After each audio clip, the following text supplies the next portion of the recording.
And away from politics, tension is still high in Elgeyo Marakwet County following Saturday's bandit attack that left 4 people dead. Police have launched a manhunt for the suspected cattle rustlers as residents fear retaliatory attacks in the volatile Kerio Valley area.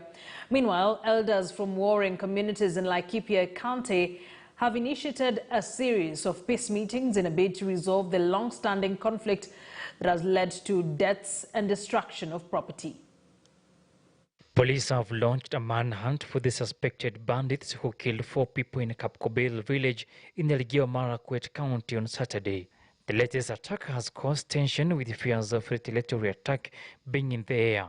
For the past few months, tens of people have lost their lives in similar attacks in Kerio Valley. According to Elgeyo Marakwet Police Boss Patrick Lumumba, the security in the area has been beefed up. A security meeting bringing together members from the warring communities was held in Nairobi, Laikipia County. The meeting was chaired by former National Assembly Speaker Francis Ole Kaparo. Tumetoa kamati ya watu 5 hapa. Kamati tekelezi ambao wataenda pale ambayo kumekuweko na msosano kubwa area Laikipia West hasa kuzungumzia vijana wanaolisha huko wafugaji na kuhakikisha kwamba hawa wamefahamu ya kwamba wana jukumu ya kuweka amani.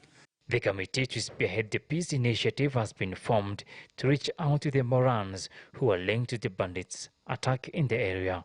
We have heard the Maasai community, the Samburu community, and also the Pokot community.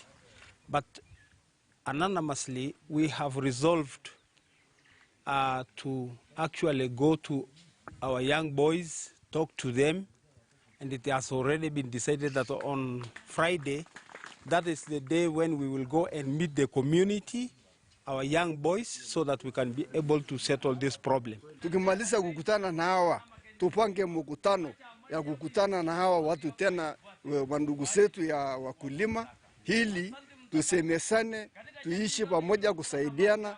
Laikipia attacks attracted the eyes of security apparatus following killings of more than 15 people, including law enforcement officers in the area. The peace meeting is now aimed at resolving the perennial insecurity problem in the area that police operations fail to resolve. All right, and before we take a short commercial break, let's take a look at what you'll be waking up to tomorrow in our standard newspaper. And definitely, again, political heavy on the headline. Waiguru Ngirishi clash before Ruto. Battle for the eye. DP encounters deep rivalry between 2 leaders interested in Kirinyaga governorship. This has been fueled by the governor's recent warm reception to UDA, a move the women rep now sees as betrayal and dishonesty. That's a top story there. And still on politics, Raila in the city, Kalonzo in Lukenya, and Mudavadi in Kitale. And of course, how teachers, medics steal from scheme. But of course, something else exciting that is happening tomorrow. Standard Group's new major step. Oldest media house unveils world-class newsroom, transformed business processes, plus a refreshed and rebranded KTN News channel. So, of course, tomorrow this is a place to be as we bring to you live that relaunch event live on KTN News. So be sure to join that and, of course, read more about it on our standard newspaper.